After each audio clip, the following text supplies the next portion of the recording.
The morning sun shone softly over Enchancia as birds chirped and the castle came alive with the gentle hum of a new day.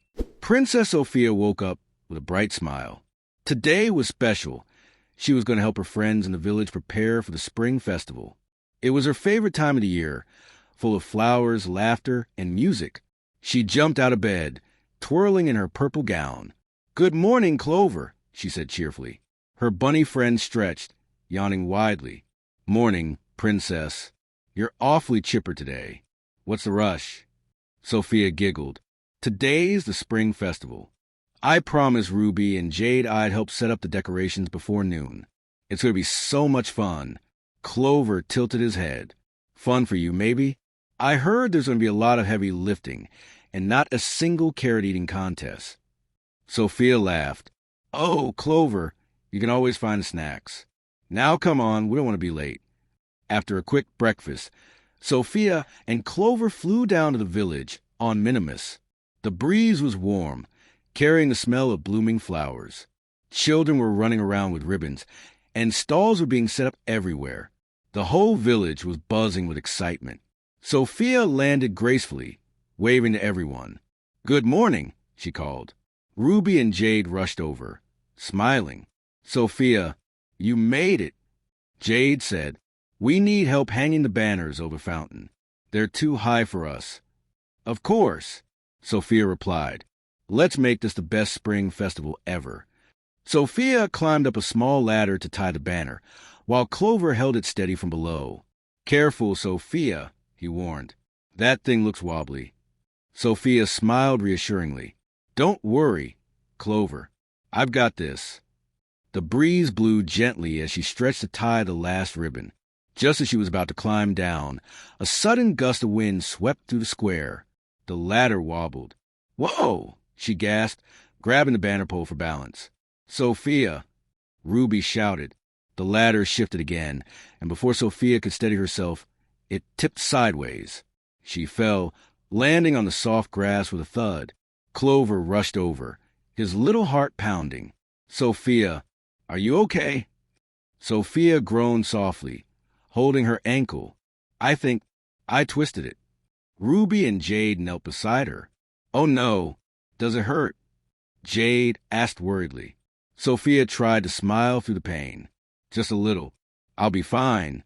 But when she tried to stand, her ankle gave way and she winced. Clover frowned. "That doesn't look like fine to me. We need to get you to the castle."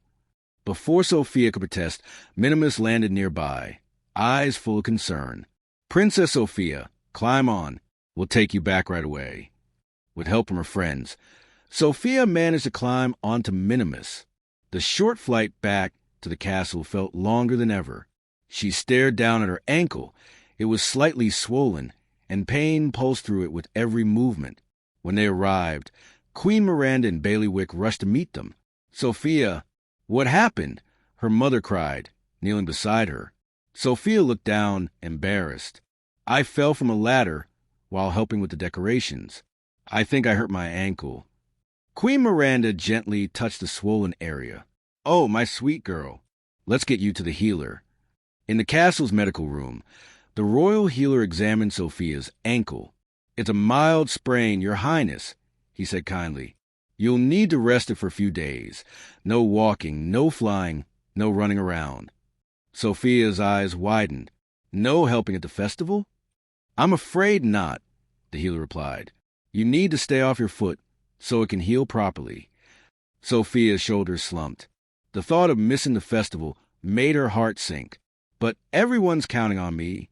Queen Miranda stroked her daughter's hair gently. "Sophia, sometimes even princesses need to rest.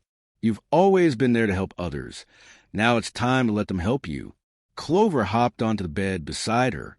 "Don't worry, Sophia. I'll make sure everything goes perfectly at the festival. You just rest up, okay?" Sophia smiled weakly. "Thanks, Clover. I just wish I could be there with everyone." Later that evening, Sophia sat by her window, watching the sunset. The golden light bathed the garden in warmth, and she sighed softly. "It's so hard to sit still when there's so much I want to do." Her amulet glowed faintly, as if sensing her sadness. Maybe there's a reason this happened, she whispered. Maybe I meant to learn something from it. Clover, sitting beside her, twitched his nose, like how not to climb ladders on windy days. Sophia laughed, the sound soft but real. Maybe that's part of it. But deep down, she couldn't shake the feeling that this small accident was only the beginning of something bigger, something she couldn't see yet. As the night grew darker, the forest beyond the castle shimmered faintly in the moonlight, quiet, mysterious, and waiting. Sophia stared out at it, unaware that her small injury would soon lead to an adventure she'd never forget. The next morning, sunlight streamed into Sophia's room, but she didn't wake up with her usual energy. Her ankles still ached a little, and the healer's words echoed in her mind. You must rest. She sat up, looking longingly at her gown for the festival. It was laid out neatly on her chair, lavender silk with soft golden trim and flower-shaped buttons. Clover hopped up onto her bed with a piece of toast in his paw. Morning, Princess. I brought breakfast. Also some gossip. The festival starts in 1 hour. Sophia smiled faintly. Thanks, Clover. I just wish I could be there. I promised Ruby and Jade I'd help. Clover nibbled on his toast. Don't worry, kid. They'll manage. You've trained everyone to be super organized. Just, enjoy the royal life for a day. But Sophia shook her head. That's not who I am. I can't just sit here when everyone's working hard. Maybe I can still help from here. Clover tilted his head. From bed. Sophia's eyes sparkled with an idea. Yes, from bed. She quickly grabbed a quill and parchment and started writing. If I can't be there, I'll make sure everyone has what they need. I'll send messages through the castle messenger birds. Clover blinked. Of course you would think of that. You really can't take a day off, can you? By the time the bells of the village rang, signaling the start of the festival, Sophia had sent out several letters, one to Bailiwick to remind him about the banner ribbons, one to Ruby and Jade about the flower arrangements, and one to Minimus asking him to check the sky stage for safety. But even as she tried to keep busy, she couldn't help feeling restless. She looked out the window and saw colorful balloons rising in the distance, music floating through the air. Children's laughter echoed from the village square. Oh, Clover, she sighed. It looks so beautiful. Clover put a paw on her arm. Hey, don't be sad. You'll be back on your feet in no time. Besides, someone's got to stay here and make sure the castle doesn't run out of snacks. Sophia giggled, but her heart still ached. She wanted so badly to be part of the fun. A gentle knock came at the door. It was Bailiwick, holding a tray of tea and honey cakes. Good morning, Princess Sophia. Her Majesty thought you might enjoy a treat while you rest. Sophia smiled politely. Thank you, Bailiwick. Bailiwick hesitated before leaving. Princess, I must say, everyone in the village misses you today. Your kindness always brings joy to the festival. But don't worry, they're all saying they'll celebrate extra hard for you. Sophia's smile grew warmer. That makes me happy. Thank you, Bailiwick. After he left, Sophia took a deep breath and turned to Clover. You know what? I think I can still help. If I can't be there in person, maybe I can help someone else today, someone who needs it. Just then, her amulet began to glow faintly. A soft purple light filled the room, swirling until a gentle voice spoke. Princess Sophia, your kindness is shining again. Sophia blinked in surprise. Flora? Fauna? Merryweather? The light shimmered, and Merryweather appeared, her blue dress glowing. No, dear, it's me. We fairies could sense your sadness. You've hurt your ankle, haven't you? Sophia nodded. Yes, I fell while helping with decorations. The healer says I must rest, but I feel so helpless sitting here. Merryweather smiled kindly. Sometimes resting is not weakness, Sophia. It's wisdom. But even in rest, your heart can still do good things.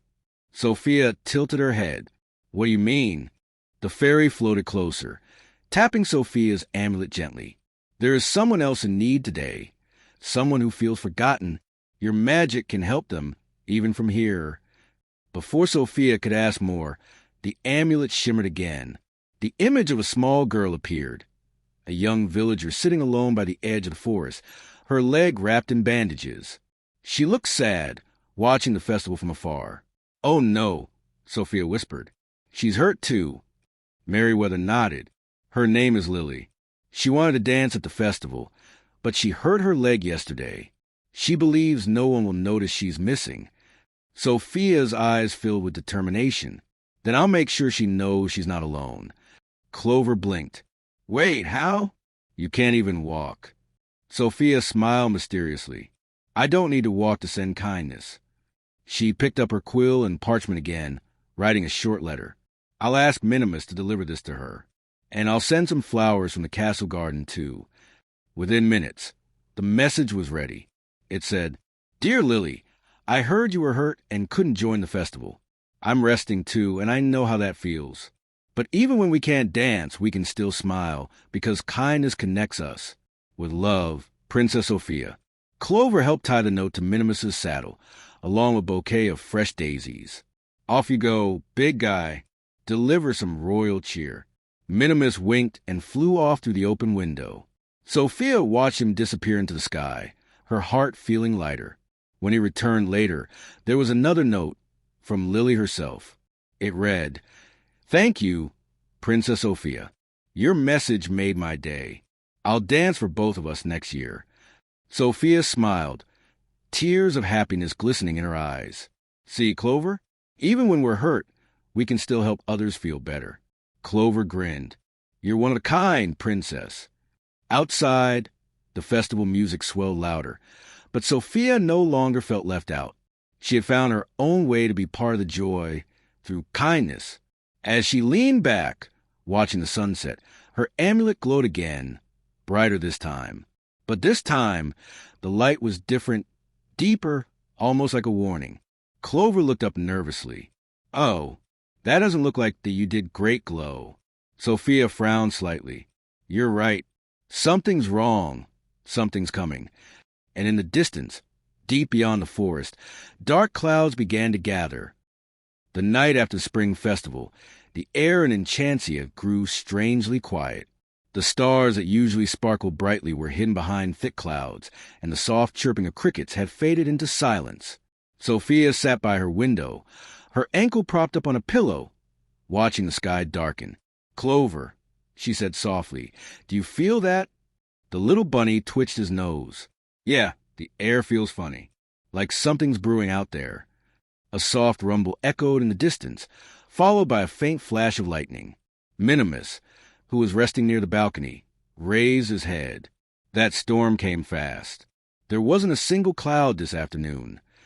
Sophia frowned. "This doesn't feel like an ordinary storm. My amulet's been glowing all evening." She held it up, and sure enough, it pulsed with soft purple light. Steady and warm, but with a strange flicker that made her uneasy. Clover tilted his head. Maybe it's just sensing the weather? But before Sophia could answer, the amulet's light suddenly grew brighter. The glow filled the entire room, and a voice whispered through the air, soft but urgent. "Princess Sofia, danger is near. The storm is not what it seems." Sophia gasped. "Who's there?" A shimmering figure appeared within the glow, a spirit-like image of a young woman wearing a silver crown.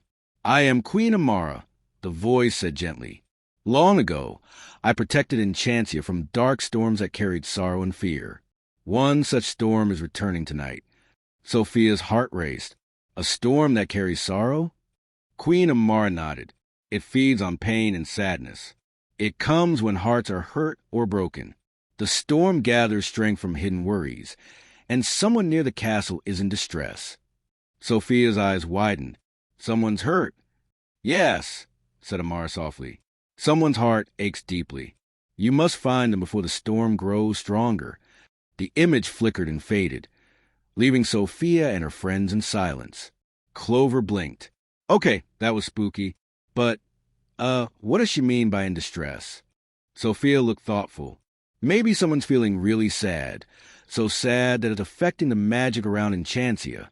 Minimus pawed at the floor nervously. "But your ankle, how will you help them if you can't walk?"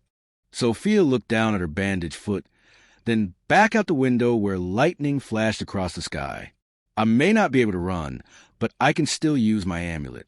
If someone needs me, I can't just sit here. She closed her eyes, holding the amulet close. Show me who needs help.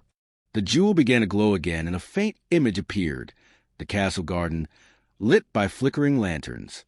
A small figure stood near the fountain, shivering under the rain that had just begun to fall. "It's a girl," Sophia whispered. She looked scared and alone. Clover's ears perked up.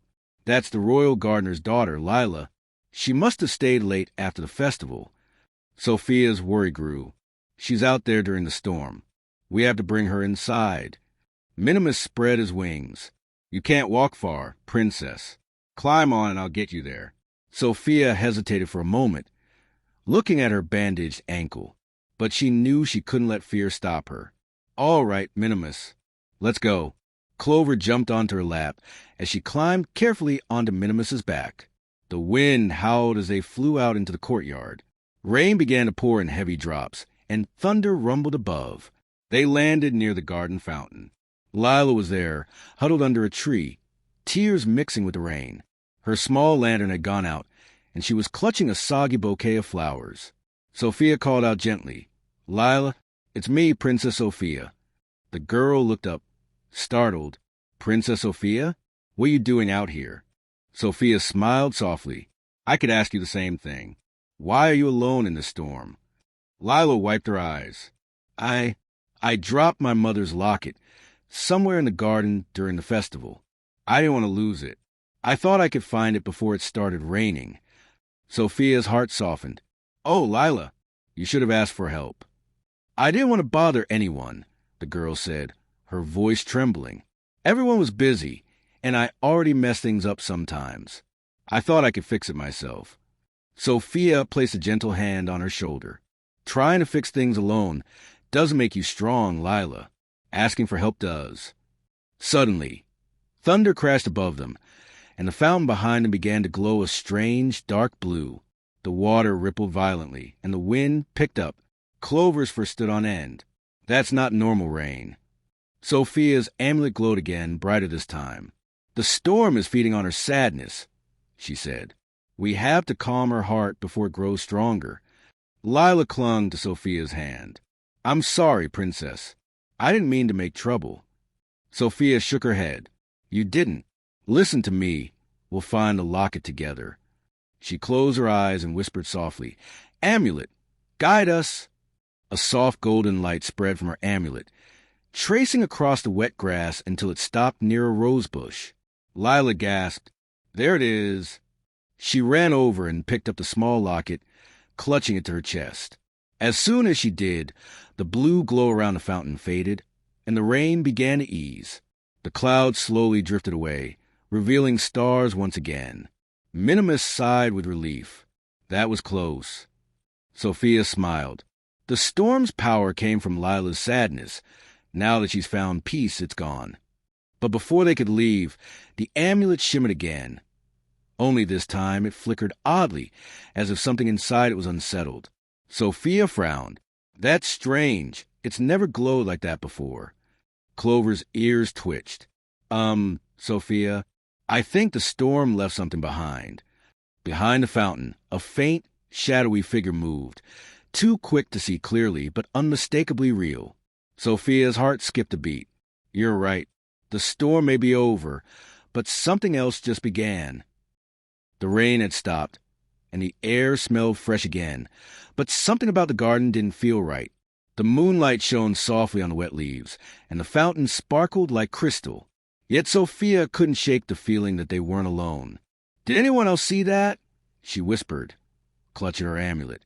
Clover's ears twitched. "You mean that creepy shadowy thing behind the fountain?" "Yeah, I saw it, and I'd like to unsee it. Thank you very much." Minimus stomped a hoof nervously. It disappeared too fast. Maybe it was just the wind. Sophia shook her head. "No, Minimus. The amulet reacted to it. Whatever that was, it wasn't just a shadow." Lila, still holding her mother's locket tightly, looked around fearfully. "Princess Sofia, is it because of me? Did I make it come?" Sophia placed a comforting hand on her shoulder. "No, Lila, you didn't cause this. But I think your sadness might have drawn something here." Sometimes dark magic feeds on strong feelings. The girl's eyes widened. Dark magic? Don't worry, Sophia said quickly, giving her a reassuring smile. We'll keep everyone safe. Let's go back to the castle before anything else happens. As they started walking, the wind picked up again. The flowers swayed, and the faint whisper of leaves rustling filled the air. Only, it didn't sound like the wind. It sounded like words. Sophia, Sophia. The princess stopped in her tracks. Did someone just say my name? Clover gulped. Nope, didn't hear a thing. Definitely not voices in the bushes. But Sophia's amulet began to glow faintly again.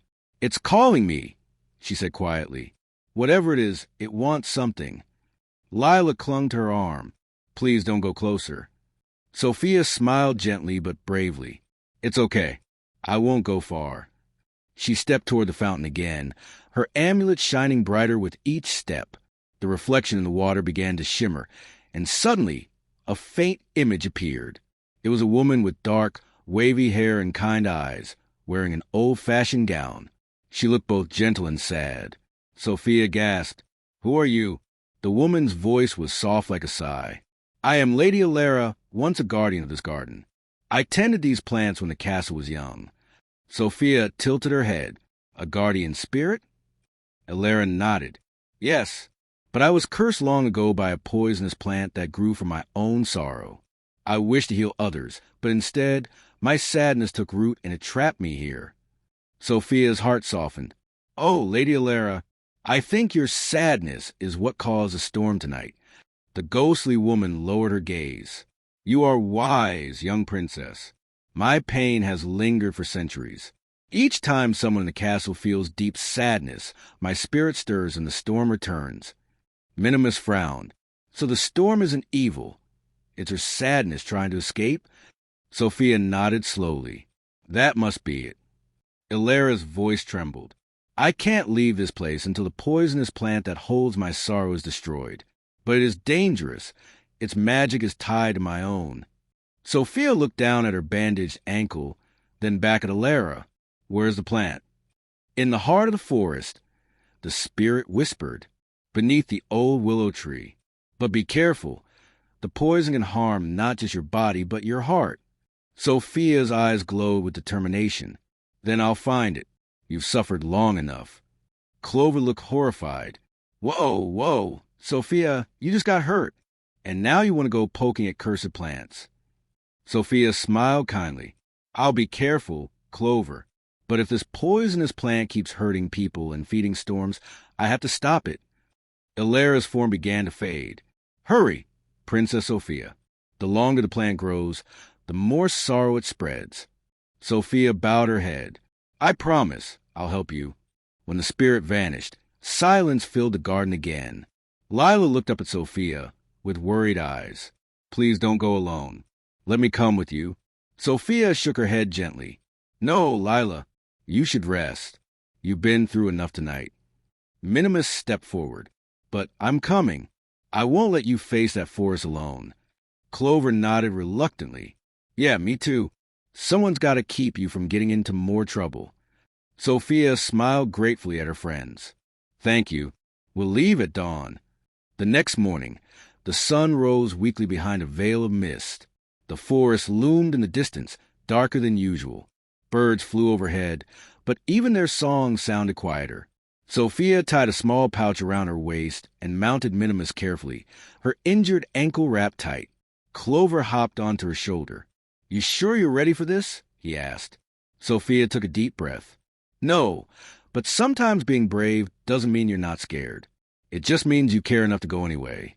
As they entered the forest, the trees closed around them like tall, whispering sentinels. A strange smell hung in the air, sweet but bitter underneath. Clover wrinkled his nose. Ugh, smells like rotten flowers. Minimus flapped his wings nervously. Look at those vines. They're everywhere. Sophia's amulet pulsed once more, its light guiding them to the tangled paths until they reached an enormous willow tree. Its drooping branches shimmered faintly with purple veins, and beneath it grew a single, glowing flower, beautiful but menacing. That must be it, Sophia whispered. "The poisonous plant." Clover's fur bristled. "Well, we found it." "Great. Now what?" Sophia stared at the flower, her heart pounding. "We destroy it."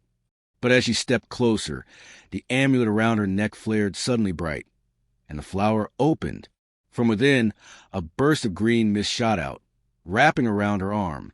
Clover screamed, "Sophia?" Sophia gasped as the mist seeped into her skin. The world spun, and everything went black. Sophia felt like she was sinking into a dream. The forest around her faded into swirling colors, deep purples and greens, as if she'd fallen into the heart of the poisonous plant itself. Everything felt heavy. The air was thick, the ground soft beneath her feet, and strange whispers echoed through the mist. "Why do you try to heal what cannot be healed?" a voice asked softly. Sophia turned around. The voice came from a shadowy figure that looked almost like her, but darker, with glowing green eyes. "Who are you?" Sophia asked bravely, though her heart raced. "I am your doubt," the figure said. "Every time you've been hurt, every time you've been afraid, I've grown stronger. The poison feeds on your pain, and now it's part of you." Sophia clutched her amulet. "No, I won't let sadness control me." The shadow smirked. "You can't stop it. You were hurt because you cared too much. Helping others only brings you pain. Why not stop caring?" Sophia's eyes filled with tears, but she shook her head. "Because caring makes me who I am. I may get hurt, but kindness always heals faster than pain." The amulet around her neck glowed bright purple, filling the space with light. The shadow hissed, shrinking back. But vines rose up from the ground, wrapping around Sophia's arms and legs, trying to pull her down. "Clover! Minimus!" she cried out, but her friends were far away, outside the dream, calling her name in panic. Outside, Minimus pawed at the ground near Sophia's still body. "She's not waking up." Clover's eyes filled with tears. "Do something, Minimus." "The vines are spreading." The willow tree's roots were pulsing with green light, and the poisonous flower glowed brighter, its petals trembling. Sophia's amulet, however, shone with a soft purple light that seemed to fight back. Minimus stomped hard on the ground. "We can't let the magic win. Sophia never gives up, and neither will we." Clover wiped his eyes and held Sophia's hand tightly. "Come on, Sophia. You always say kindness is stronger than anything. Prove it now." Inside the dream, Sophia heard their voices faintly. "Clover, Minimus." The shadows circled her. "They can't help you. You're all alone here." Sophia stood tall, even though her knees trembled. "No, I'm never alone. My friends are with me, and their love gives me strength." The amulet pulsed again, releasing a wave of warm light that filled the misty world. The vines loosened. The shadows screamed as it began to fade. "You cannot destroy me," it cried. Sophia stepped forward, her voice calm and steady. "Maybe not destroy you, but I can forgive you. You're a part of me, my fear and my hurt. But I choose to be kind to myself, too." The shadow blinked, confused, and then slowly dissolved into sparkles of light. The mist lifted, revealing a beautiful vision, a peaceful garden blooming with glowing flowers. Standing in the middle was Lady Alara, her spirit shining brighter than before. "You did it, Princess Sophia," she said gently. "You faced the poison within your own heart, the pain, the doubt, and turned it into compassion." Sophia smiled softly. "I just did what felt right. You deserve peace, Lady Alara." Alara nodded. "And so do you?" "The curse is broken. The plant's sorrow is gone." Her image began to fade, but this time with warmth, not sadness. "Thank you, young princess. Enchancia will remember your kindness." Sophia reached out as Alara vanished in a swirl of petals. "Goodbye, Lady Alara." Suddenly, Sophia gasped and opened her eyes. The forest was bright again. The willow tree no longer glowed with poison. Its leaves shimmered with soft silver light. The flower had vanished completely. Clover jumped up, crying tears of joy. "She's awake." "Sophia, you're okay." Sophia smiled weakly. "I'm okay. The plant's gone." Minimus let out a huge sigh of relief. "We thought we lost you." Sophia sat up slowly, her ankles still sore, but her heart light. I saw Lady Alara. She's free now. Clover grinned. That's our Sophia. Even a magical curse couldn't stop you from helping someone. Sophia laughed softly. Well, I couldn't have done it without you both. You reminded me what really matters, love and kindness. The three friends looked around. The forest seemed brighter, and the air was filled with the scent of blooming flowers.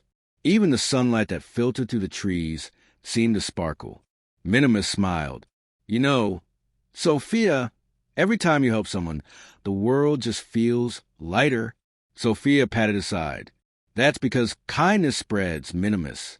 It's like sunshine after storm. As they made their way back to the castle, the amulet around Sophia's neck shimmered softly, as if thanking her too. When they arrived, Lila ran up to her, holding a basket of fresh flowers. Princess Sophia, you're safe. Sophia smiled and hugged her. I told you everything would be okay. Lila beamed. You saved the garden and me. Thank you. Later that evening, as the castle glowed in the sunset, Sophia sat by her window once more. Clover nibbled a carrot beside her, and Minimus rested outside on the balcony. Clover tilted his head. So, what did we learn today, Princess? Sophia giggled. That getting hurt doesn't mean we're weak. It just reminds us how strong our hearts really are when we care. She looked out at the peaceful forest, whispering softly, Thank you, Lady Alara, for reminding me that kindness is the greatest magic of all. The amulet glowed one last time, as if agreeing with her words. And somewhere deep in the forest, a single white flower bloomed beneath the willow tree, a flower of healing and hope, cherry blossom, the end purple heart.